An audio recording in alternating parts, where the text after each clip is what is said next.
Okay, we have a similar problem over here that I've already finished, but in this case we have f of x is equal to this. Again, we want to find the first derivative and the second derivative, and this time I decided to just use the quotient rule. So when I use the quotient rule on this, it's going to be the denominator times the derivative of the numerator, which is just 2, minus the numerator, 2x plus 7, times the derivative of the denominator, 3x squared.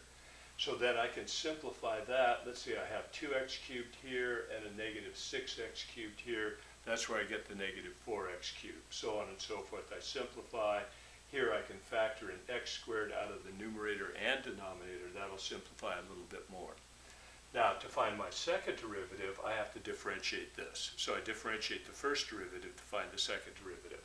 Okay, so when I differentiate here, it's the denominator, x to the fourth, derivative of the numerator, which is just negative 4, minus, and then I have the numerator, minus 4x minus 21, times derivative of the denominator, which is 4x cubed, divided by the denominator squared, and when I square x to the fourth, I get x to the eighth. So that gives me this right here. Now I look around, I can simplify. Here I have negative 4x to the fourth, and here I have, let's see, positive 16x to the fourth. So that's going to give me that 12x to the fourth, and then so on there.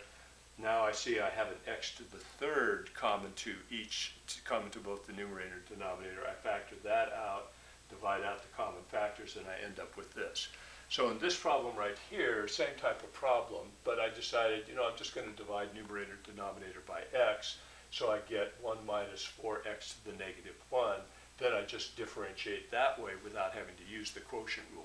But if I use the quotient rule, I would get the same thing over here that I did doing it this way. In this case, if I divided 2x by x cubed and 7 by x cubed and proceeded in the same manner I did over here, I would get the same derivatives. It doesn't matter the path you take to get there as long as you use the properties of algebra and calculus to get to your derivatives. So here's a look at using the quotient rule. If it looks unfamiliar to you, you don't know why I started here with x cubed, then you haven't learned the quotient rule like you should. You need to go back one section and look that up. So another derivative here, first derivative, second derivative, this time using the quotient rule twice.